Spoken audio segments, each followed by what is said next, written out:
Commander David's eyes snapped open as the ship lurched violently to one side. The Pathfinder was dying and he knew it. Alarms screamed through every corridor, red emergency lights flashing like the heartbeat of something dying. He gripped the armrest of his captain's chair and tried to steady himself as another explosion rocked the vessel from below. "Damage report," he commanded, his voice calm despite the chaos around him. The AI's voice crackled through the speaker, broken and distorted. "Hull breach on decks 3 and 4. Propulsion systems are offline. Navigation systems failing. Commander, I recommend immediate evacuation procedures." David had been flying through space for 20 years, but he had never heard fear in an AI's voice before. That was when he truly understood how bad things were. The Pathfinder had been exploring a region of space that no human had ever mapped before. It was supposed to be a routine survey mission. Collect data, take some readings and return home. But then something had gone wrong. A massive solar flare had caught them off guard. The radiation wave had fried their shielding systems in seconds.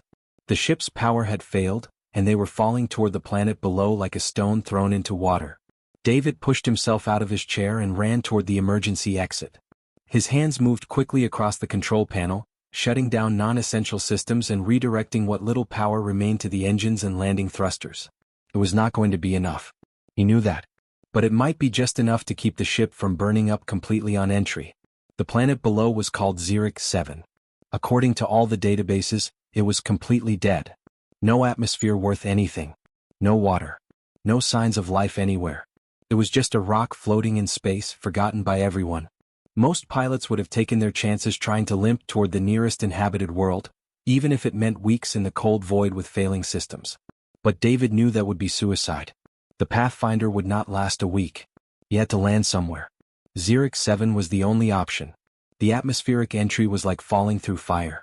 The ship shook so badly that David thought his bones might break. Sparks flew from damaged panels. Systems exploded in showers of electrical discharge. He gripped the control stick with both hands and fought the dying ship downward.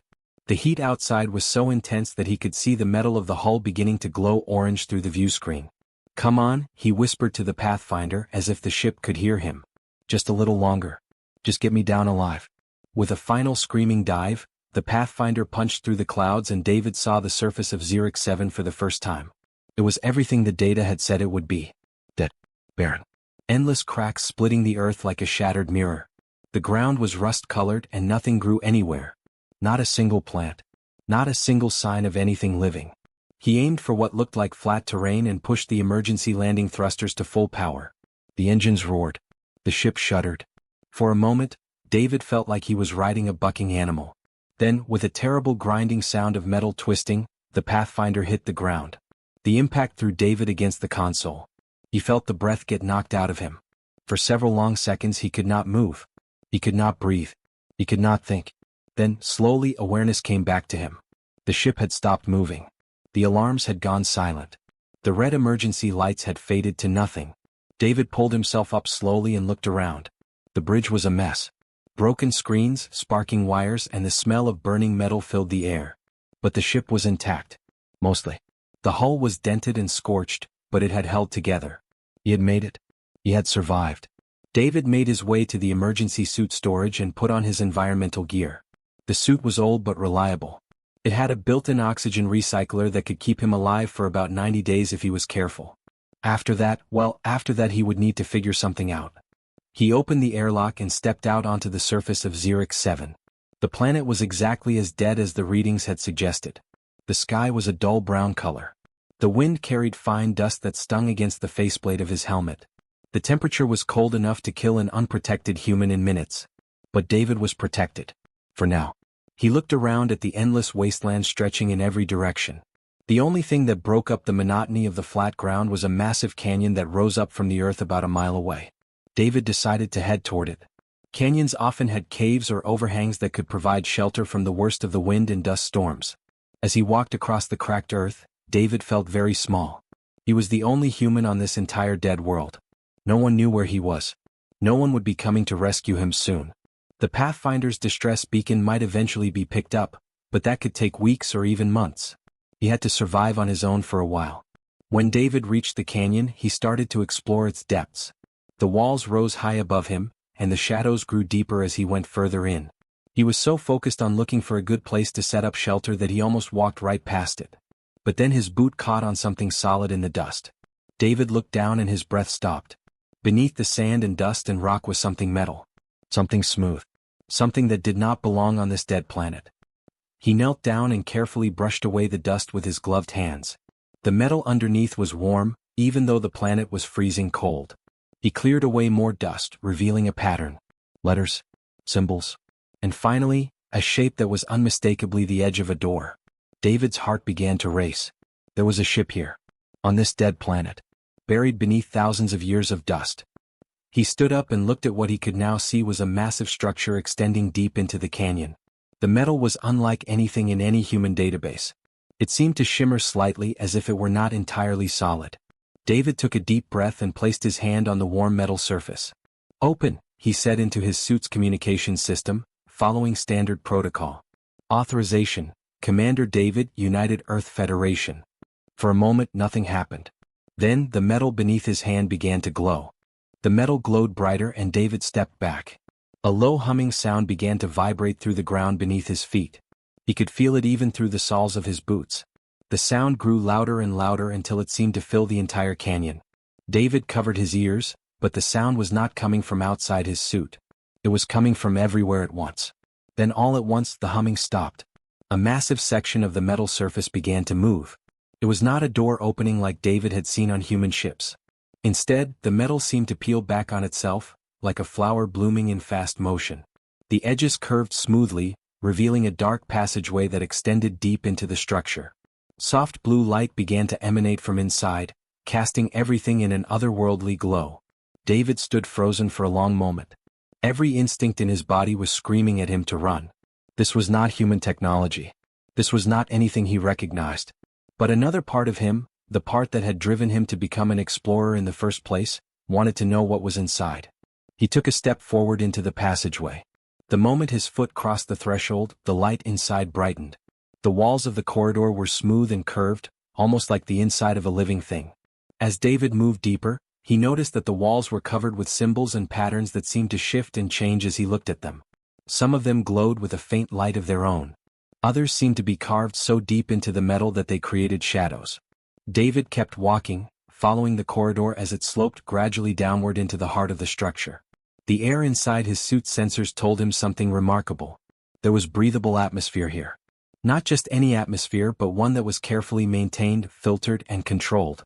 Someone or something had been maintaining this place, keeping it alive for a very long time. After what felt like hours but was probably only minutes, the corridor opened up into a massive chamber. David's breath caught in his throat. The room was enormous, stretching so far that he could barely see the opposite wall. The ceiling rose high above, disappearing into darkness. And everywhere, covering every surface, were lights. Thousands of them. Millions perhaps. They twinkled like stars, creating patterns that shifted and moved in ways that seemed almost alive. In the center of the chamber stood a structure that looked like nothing David had ever seen before.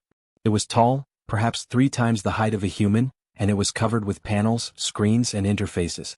Some of the screens were dark and dead. Others flickered with barely visible light. A few glowed brightly with information that David could not read, displayed in a language he did not recognize. As David moved closer to the central structure, something unexpected happened. The dark screens flickered to life. The lights around the chamber brightened. The humming sound returned, but this time it was different. It was not the sound of a machine struggling to wake up. It was the sound of a machine that had been sleeping for a very long time and was now opening its eyes. A voice spoke. It was not loud or aggressive. It was calm and measured, like someone speaking to a friend. But it was unlike any voice David had ever heard. It seemed to come from everywhere at once, resonating through the air and through David's suit at the same time. "Greetings, sentient being," the voice said in perfect English. "I am Echo. I am the archive and consciousness system of the Architect Exploration Vessel, Prime Research Platform 7. I have been in hibernation for 47,316 years. You have activated my awakening protocols. Please identify yourself." David's mouth went dry. He tried to speak, but no sound came out at first. He cleared his throat and tried again. "I am Commander David. I am from Earth. I am a human. My ship crashed on this planet. I was looking for shelter when I found this structure. Are you a computer?" I am more than a computer, Echo replied. I am the collective memory and intelligence of the architects, a civilization that reached the peak of their knowledge 50,000 years ago. I was left here as a time capsule, a gift to future civilizations. I was designed to awaken only when a species of sufficient intelligence and capability activated my systems. You, David of Earth, have done so. This is significant. David's mind was racing. This could not be real. It had to be some kind of dream or hallucination brought on by stress and oxygen deprivation. But the suit sensors confirmed that everything around him was real. The air was real. The structure was real. The voice was real. What do you want from me? David asked carefully. I want to help you, Echo said. And I want to help your species. I have information that can change everything for humanity. Technologies that can cure disease, eliminate hunger, and allow you to explore the stars without fear. But first I need to scan you. I need to understand what you are. I need to confirm that your species is ready for this knowledge. A beam of light descended from the ceiling and surrounded David. He felt no pain, no heat, nothing at all. But he could see the light analyzing him, moving across his body from head to foot. After a few seconds it stopped. Remarkable, Echo said. Your species is primitive by our standards, yet you have achieved space travel. You are driven by curiosity and the desire to understand. You are adaptable and resilient. These are good qualities. The question now is whether you are wise enough to use the knowledge I will give you, or whether you will use it to destroy yourselves, as so many species before you have done. David did not know how to answer that question. He stood in the blue light of the massive chamber, surrounded by technology that he could not even begin to understand, and realized that his life had just changed forever. The ship had awakened. And with it, humanity's place in the universe had changed as well. David stood very still as Echo began to download information into his suit's storage systems.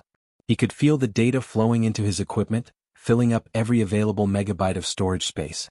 The process was silent, but it felt heavy, as if something genuinely important was happening. His suit's display screen flickered with thousands of files, each one labeled with titles that David could barely comprehend. Medical databases, energy systems, agricultural technologies, construction blueprints, manufacturing processes. It was overwhelming. The download will take approximately 4 hours, Echo said calmly. During this time, I will explain to you the purpose of this vessel and the choice that now lies before you. David nodded even though he knew Echo could not see him. He walked slowly around the massive chamber trying to process what was happening.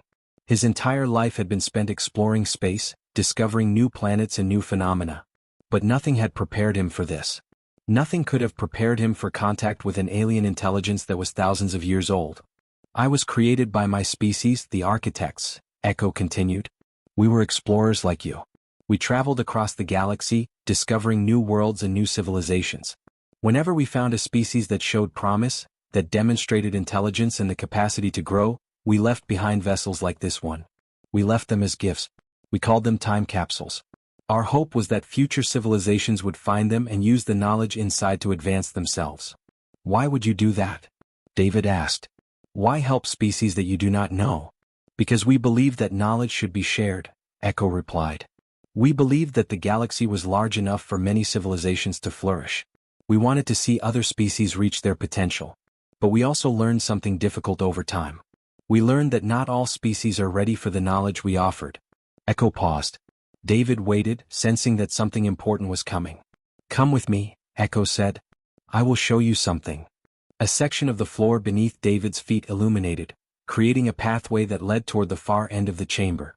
David followed it, walking deeper into the massive structure. The pathway led him through several corridors and down a long ramp that descended even further underground. The air grew cooler as he went deeper, and the blue light from the walls seemed to grow dimmer. Finally, the pathway opened up into a vast chamber that was different from the first one. This chamber was not filled with lights and technology. Instead, it was filled with windows. Massive transparent panels that looked out onto the surface of Xerix 7 above. But what David saw through those windows made his blood run cold. Scattered across the dead landscape were ruins. Massive structures that had once been buildings, now crumbled and broken.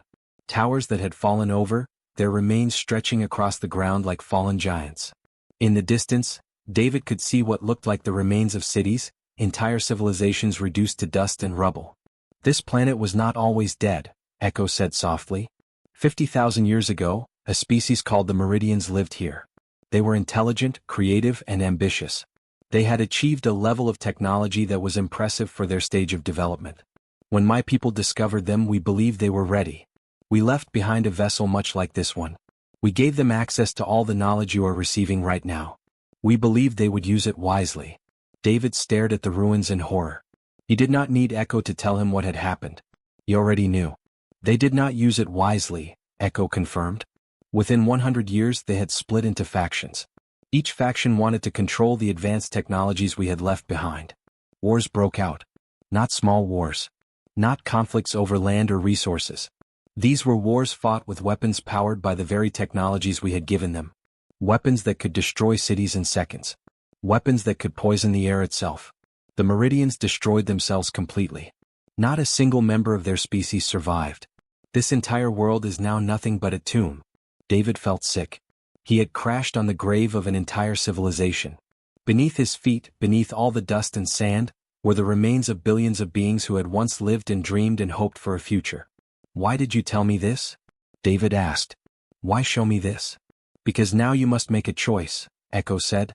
The same choice that I wished the Meridians had been able to make. The choice of whether to accept this knowledge or to reject it. If you return to Earth with this information, humanity will have access to technologies that could cure any disease, eliminate hunger, and allow your species to thrive. But humanity could also use these same technologies to wage wars on a scale you have never imagined. You could destroy your own world just as the Meridians destroyed theirs. David walked closer to the window and looked out at the ruins spreading across the landscape. He thought about Earth. He thought about all the people he knew, all the nations, all the conflicts that existed even in his own time. He thought about what would happen if suddenly, advanced weapons technology became available to every nation, every group, every ambitious leader who wanted power. What if I do not take the knowledge back? David asked quietly. What if I leave it here? Then humanity will continue as it has, Echo said. Slowly advancing on your own, making your own mistakes, and eventually reaching a level of development where you can explore space without outside help. It will take longer. It may take centuries or even thousands of years. But your species will survive. You will learn wisdom along with your technology and you will be stronger for it. Or you can take the knowledge. You can risk everything for the chance to advance faster. The choice is yours, David. The choice belongs to humanity now. David stood in silence for a long time, staring out at the dead world, knowing that the weight of his decision might shape the future of his entire species. David had spent 3 days walking the ruins of the Meridian civilization. He had seen their cities, their monuments, their artwork carved into stone that had survived 50,000 years of wind and dust. He had stood in what must have been their greatest libraries and imagined all the knowledge that had been lost when their world burned. The experience had changed him. He now understood what Echo had been trying to teach him. Knowledge without wisdom was like giving a child a weapon. It would only end in tragedy. He had made his decision. He would not take all the knowledge back to Earth. He would bring back only enough to help humanity advance gradually, safely. He would let his species grow at its own pace, learning wisdom alongside technology. But before he could even begin to think about how to implement this plan, something unexpected happened. David was sitting inside the main chamber of Echo's vessel, carefully organizing which files to copy and which to leave behind, when an alarm suddenly blared through the corridors. Red lights began to flash on Echo's control panels. Warning symbols appeared on every screen. What is happening? David asked urgently. We have been detected, Echo said, and for the first time, David heard something like concern in the artificial voice. Multiple spacecraft are entering the planet's atmosphere. They are responding to the energy signature that was released when I awakened. This is problematic. What do you mean, detected? David's heart began to race. Detected by who? Before Echo could answer, the vessel's external cameras activated, showing David the sky above Xerix 7. 3 massive ships were descending through the atmosphere. They were nothing like the sleek, efficient design of human vessels. These ships were angular and aggressive-looking, covered with weapons systems and armor plating. They looked like they had been built for one purpose only: war. They are called the Ravagers, Echo explained quickly. A coalition of scavenger species from across the galaxy. They hunt for ancient technology, particularly technology left behind by the architects. They are not peaceful. They are not interested in negotiation. They are interested in profit and power. If they reach this vessel before you can escape, they will take everything. They will probably kill you in the process, as they consider individual lives irrelevant compared to the value of the technology they can obtain. David felt his throat go dry. He had survived a ship crash. He had survived on a dead planet with limited oxygen. But he had never trained for combat. He had never trained for conflict with an alien species. "What can we do?" he asked. "Can we defend ourselves?" "I have defensive systems," Echo said. "But I am reluctant to use them. Violence brings more violence. However, I will activate them if you wish. The choice is yours." David's mind was racing. He thought about the ruins he had seen, the civilizations that had destroyed themselves through war and conflict. He thought about what would happen if he responded to the Ravagers with weapons. Even if he won, what would that prove? What would that teach humanity? "No," David said firmly. "We will not use weapons. We will try to communicate." "That is unwise," Echo said. "The Ravagers do not respond to communication. They respond only to strength and profit." But David was already moving toward the communication systems. His hands shook as he activated the external transmitter. The 3 Ravager ships were now close enough that David could see details on their hulls. They looked ancient and scarred, as if they had fought 1,000 battles. Weapons pods lined their undercarriages, and David could see targeting systems swiveling toward Echo's vessel. David opened a channel. "This is Commander David of Earth," he said, trying to keep his voice steady. "I am the representative of the Architect vessel on this planet. I'm asking you to stand down. I want to talk." For several long seconds there was no response. Then a gravelly voice crackled through the speakers. It was harsh and ugly, like rocks grinding together. "I am Captain Kess," the voice said. "I do not negotiate with prey.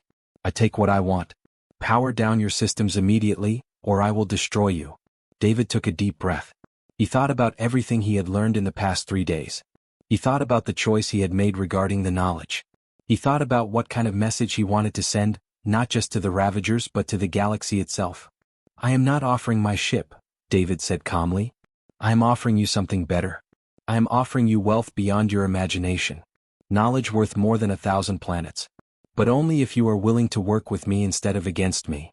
"Lies?" Captain Kess spat. "I am tired of listening to you. Prepare to be." "Wait," David interrupted. "I have access to medical technologies that could cure any disease. Agricultural systems that could end hunger on any world. Energy systems that could power your ships for 1,000 years without refueling. All of this is inside this vessel. If you destroy it, all of that is gone forever. But if you work with me, if you protect this vessel and help me get this knowledge distributed throughout the galaxy, you will become the richest being in this system. Everyone will want to trade with you. Everyone will want your protection and your services. You could be powerful, Captain Kess. Truly powerful." There was a long silence. David could see the Ravager ships holding their positions, weapons still locked on Echo's vessel. He waited, knowing that his life hung in the balance, knowing that his next words might determine not just his own fate, but the fate of humanity's first contact with an alien civilization. Then, slowly, the weapons pods on the Ravager ships began to lower. "Explain further," Captain Kess said. "But know this, human. If you are lying to me, I will ensure that your death is slow and painful." David allowed himself a small breath of relief. It was not a victory yet. It was just the beginning of negotiation. But it was a start. And it had been accomplished not through weapons or violence, but through reason and the appeal to mutual benefit. David spent the next week inside a conference chamber that Echo had created specifically for negotiations. Captain Kess had agreed to come down to the surface with a small team of her best negotiators. They were beings unlike anything David had ever seen. Some had multiple arms. Some had skin that seemed to shift colors constantly. One being appeared to be made entirely of crystalline material that refracted light in mesmerizing patterns. But despite their alien appearance, they all shared one thing in common. They were intelligent and they understood the concept of profit. David laid out his proposal carefully. He explained that the technologies in Echo's vessel could be divided into categories. Some technologies were too dangerous to release to any civilization immediately. These would be controlled and distributed only to species that met certain criteria for ethical development. Other technologies, like medical systems and agricultural knowledge, could be shared openly with any civilization willing to participate in a fair trade system. Captain Kess listened carefully, her large yellow eyes never leaving David's face. When he finished, she leaned back in her chair and made a sound that might have been laughter. "You want us to become merchants and educators," she said. "To distribute technology instead of hoarding it. To build wealth through cooperation instead of conquest. Yes, David said simply. That is exactly what I want.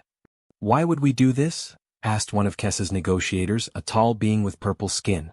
Why not simply take the knowledge and sell it to the highest bidder? Because it would not work, David replied. Echo's security systems are sophisticated.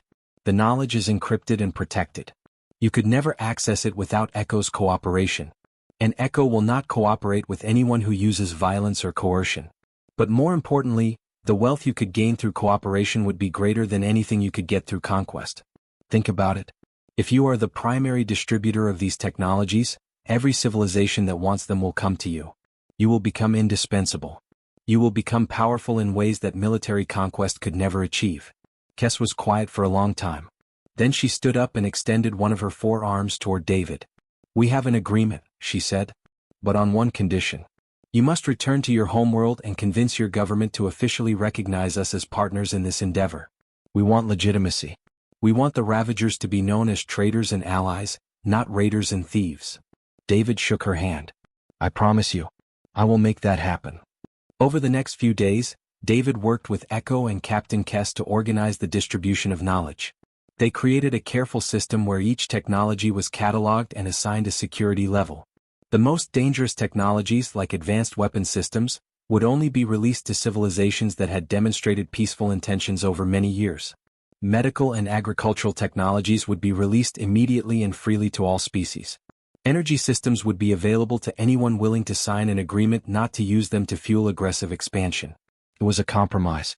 It was not perfect, but it represented a middle ground between David's initial instinct to keep all knowledge locked away and Captain Kess's desire to simply sell everything to the highest bidder.